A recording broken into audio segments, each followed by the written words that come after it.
Let me put this camera in a way that you all can see me.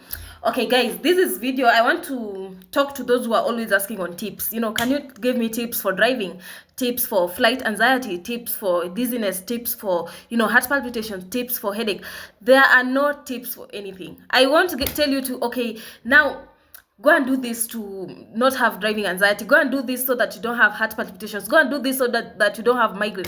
There are nothing. And someone who is telling you those kind of things, tips, that's someone trying to sell something. That's someone trying to deceive you. There are no tips for anything. Think of your life pre-anxiety.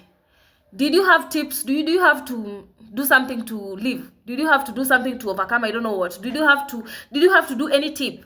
That's the kind of life that you're supposed to live. Pre-anxiety, you just used to live carefree. You're doing, you're going on the highway, you're going to the malls, you're doing your thing, even if there's a situation that made you anxious, maybe it's before a presentation, maybe you've done something wrong, you literally just used to allow them. You literally just used to allow however you feel, because you knew after some time, I'm gonna feel like I'm gonna be myself. The same with anxiety disorder. It's just that at this time the symptoms are more intense because you are in the disordered anxiety. That's disordered anxiety.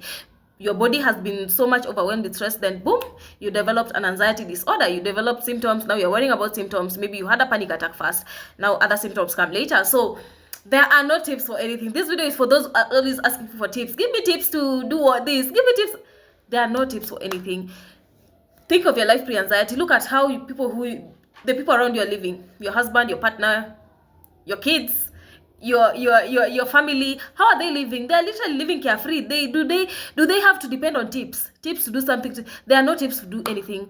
If you want to overcome anxiety, learn how anxiety works, learn the mechanics of anxiety, learn why you're having these symptoms in the first place, learn how to reverse the cycle, the principles of anxiety recovery that are gonna help you to get your life back, and that's how you'll be able to heal. Otherwise, the tips and everything, they literally don't work. There are no tips for anything.